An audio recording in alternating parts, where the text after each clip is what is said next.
रामायण की बात हो और हनुमान जी की बात ना हो, ऐसे कैसे हो सकता है। तो मैं आपको एक हनुमान जी की कहानी सुनाता हूँ। एक बार हुआ यूं कि विष्णु जी ने गरुण देव को हनुमान जी के पास भेजा बुलाने। तब तक हनुमान थोड़े बुजुर्ग होने लग गए थे।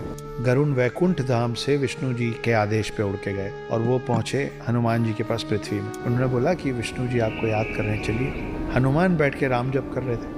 हनुमान बोले कि आप चलिए, मैं पीछे पीछे आता हूँ आपके। गरुड़ को लगा मुझे तो सिर्फ यही कहा गया था कि इनको इन्फॉर्म करना है, इनको सूचित करना है, मैंने अपना काम कर दिया।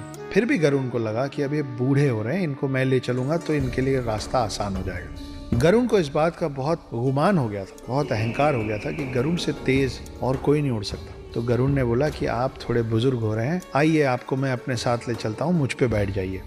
हनुमान जी ने फिर से कहा कि मैं अभी अपना जाप खत्म करूंगा, उसके बाद आऊंगा, आप चलिए मैं आता हूँ। गरुड़ निकल गए। गरुड़ पूरे स्पीड से उड़ के वापस विष्णु जी के पास वैकुंठ धाम पहुंचे। मगर वहां पहुंच के वो देखते क्या है, वो देखते हैं कि ऑलरेडी हनुमान जी बैठे हुए हैं विष्णु जी के पाँव के पास।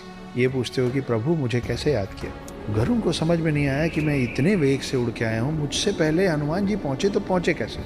और उनके दिमाग में एक और सवाल था कि अगर हनुमान जी यहाँ पहुंच भी गए थे तो द्वारपाल जो उस दिन सुदर्शन चक्र थे वो हनुमान को अंदर कैसे आने दिए। सुदर्शन चक्र ने हनुमान को विष्णु जी के पास आने से रोका क्यों नहीं। तो खोज शुरू हुई कि सुदर्शन चक्र है कहाँ, द्वारपाल सुदर्शन चक्र अगर द्वार पे नहीं है तो गया कहाँ। विष्णु जी मुस्कुराए और हनुमान जी बोले, हे हनुमान, कहाँ है मेरा सुदर्शन।